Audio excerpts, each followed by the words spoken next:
Okay, so first I'm gonna do assess of what I thought of Keith Thurman's performance tonight against Mario Barrios, and hats off to Mario Barrios, such a class act in the victory or defeat, class act, tough as nails.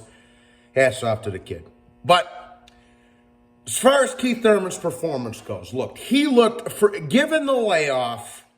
He looked very, very sharp in the first 6 rounds of this fight. He won the first 6 rounds, 1, 2, 3, 4, 5, 6.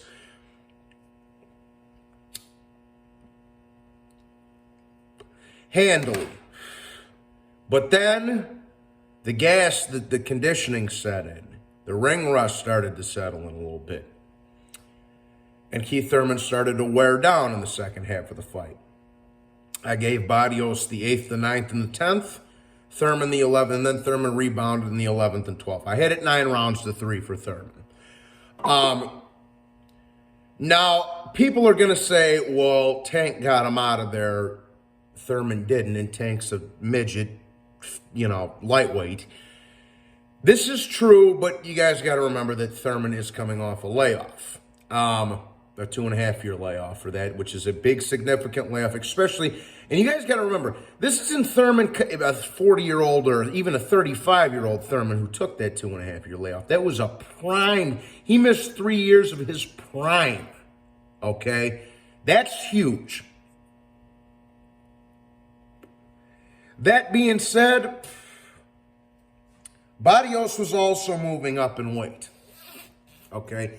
He was also coming off a knockout loss. So I understand that the layoff might have had something to do with it, but Thurman should have been able to get Barrios out of there. He had him really badly hurt in the 4th round. I think that's when he could have gotten him out of there.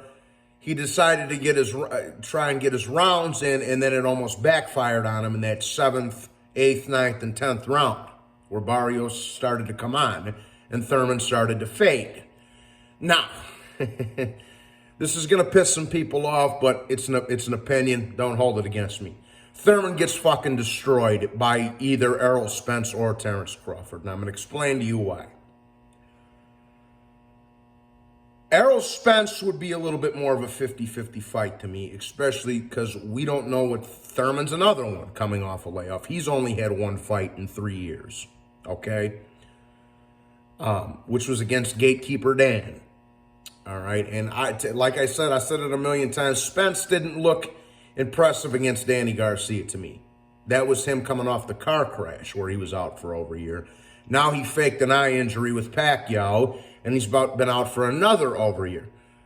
But Thurman has a good jab, Spence has a good jab, a good stiff jab. He's powerful. And what does Spence like to do? Go to the body. Where's Keith Thurman susceptible at? The body. In this fight tonight, we saw Mario Barrios hurt Keith Thurman multiple times to the body.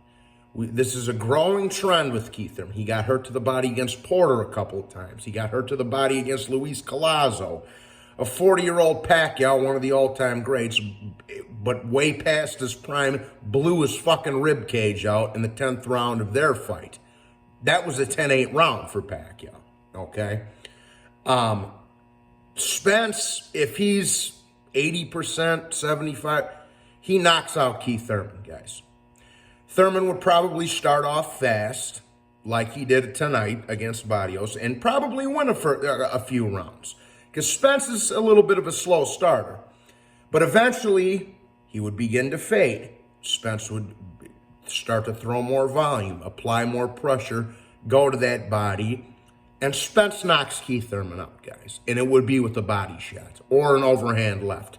And another thing with the Errol Spence thing is, you guys remember another elite level southpaw that beat the fuck out of Keith Thurman? Oh yeah, Manny Pacquiao, that's right. Spence knocks Thurman out. Crawford? And look, man, I don't have any bias with these guys. I'm kind of sick of this division, but there was a big welterweight fight tonight, so I have to discuss it.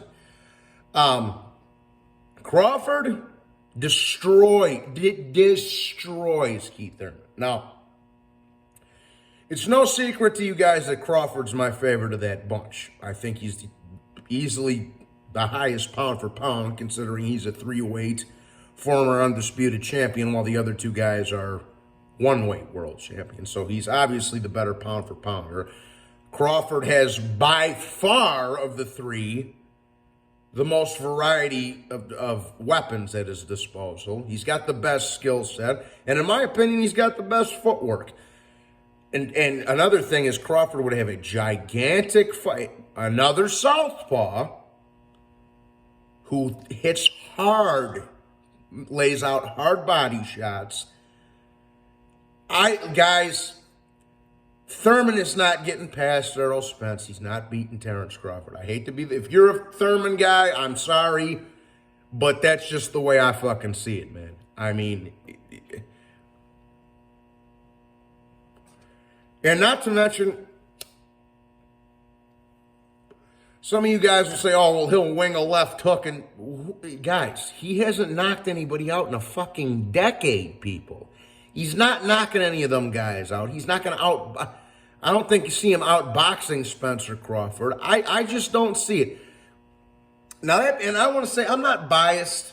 Crawford's my favorite of the bunch, but even with him, I don't like all the bullshit that's going on with Bob Arum and him calling him a racist and all that. But it's no secret to anybody that of the three, Crawford's my favorite, okay? Spence, I can't fucking stand. You guys know that. Whereas Keith Thurman's kind of neutral to me. So there is no bias here, man. Like, one guy I dislike, one guy is neutral, and one guy I do like. To an extent. He's not my favorite with regards to Crawford, but I do like him. You know.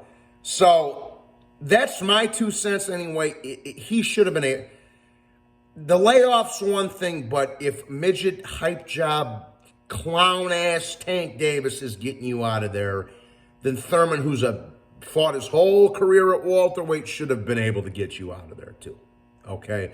Barrios is a good fighter, but he's not the hardest puzzle in the discography to solve either. You understand what I'm saying? So that's my 2 cents anyways, people.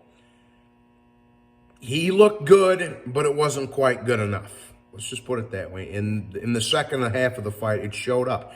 Just like in the Danny Garcia fight that Thurman had, which was one of the shittiest unification fights I've ever seen. First 5-6 rounds, Thurman was having his way with Danny Garcia. Then he began to fade in the second half of the fight. The same thing would happen with the Spencer and Crawford guys, okay? There was a lot of talk, you know, prior to... Sean Porter's retired now, but there was a lot of talk of those two guys having a rematch at one point. And I told everybody, I got Porter. If they rematch, I got Porter. I mean, you can make a very valid case that Porter won that first fight. You can. Okay? So, Keith Thurman's a good fighter. No disrespect to him. But he's not fucking with this. Depending on what Spence looks like against Ugas, he's not fucking with Errol Spence. And that's probably going to be his next fight. Because they're not going to let Ugas win. Because Wilder's got one foot out the door talking about retirement. So who's the PBC putting on pay-per-view? Errol Spence and Tank Davis. They're not going to let their pay-per-view star go in there and upset get upset by Keith Thurman. Crawford, same thing. Crawford would butcher Keith Thurman, guys. That's just my opinion. Don't hold it against me. Yeah, he gets fucked up by Crawford. And depending on what Spence looks like against Ugas, he gets fucked up by him too. So, you wanted my honest assessment? Well, there it is, guys. So don't hold it against me. It's my opinion. You guys know I know what the fuck I'm talking about. So, yeah. That being said, hit the like and subscribe. God bless you all. Have a wonderful day.